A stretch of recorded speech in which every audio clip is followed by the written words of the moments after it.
Hi,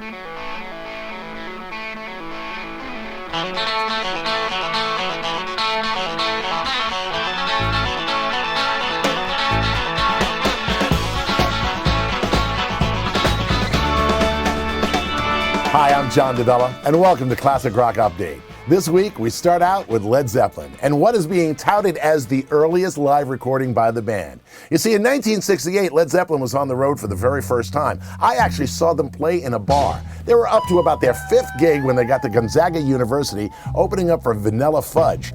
At that show, they were actually billed as Len Zeppelin. Now, at the time of the gig, the group's debut album wasn't even released yet. And Robert Plant can be heard telling the crowd, this is off an album that comes out in about 3 weeks' time on Atlantic Records. It's called Led Zeppelin. The clip, which runs about 10 minutes long, was recorded by a student on a small tape recorder. You can go to the DeBella page at WMGK.com and actually download the song for yourself.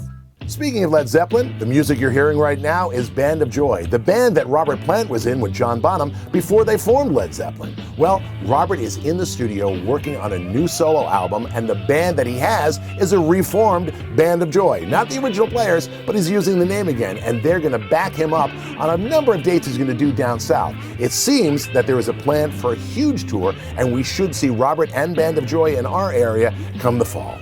All right, think about it for a moment. Keith Richards. If he wasn't a rock star, what would he be? I mean, he had to have some sort of aspiration. What do you think? Bus driver? Soccer player?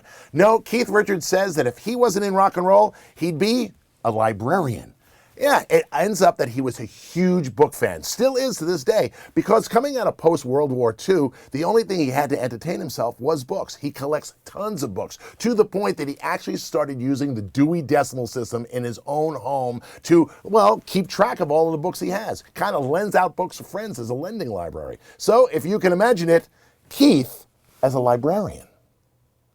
And seeing that all stories seem to have an attachment today, we're going to talk about the Rolling Stones. They're going to participate in Record Store Day. We've been telling you about this for a couple of weeks now. It's happening on April 17th. Bands are putting out vinyl versions of some of their records. Now, the Stones are about to re-release Exile on Main Street, and Plunder My Soul was a song that was supposed to be on that album, but never was. They've decided to put it out on vinyl, and that's how they're going to celebrate Record Store Day. Once again, your job, find a record store.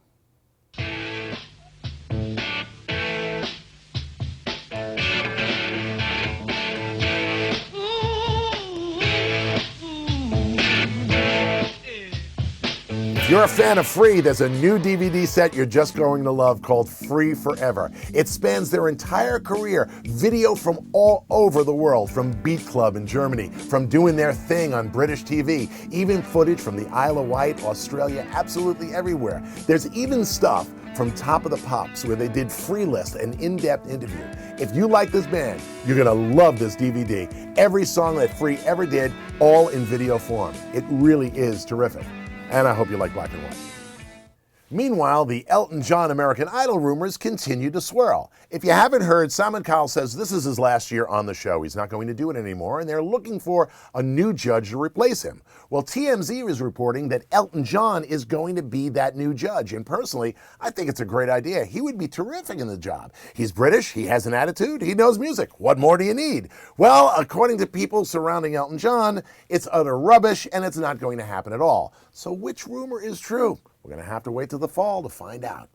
So that's it, this week's Classic Rock Update. Now, there's a new one here every Monday morning, so stay tuned at WMGK.com. In the meantime, I'll be on WMGK 102.9, so until the next time, I'll see you on the radio.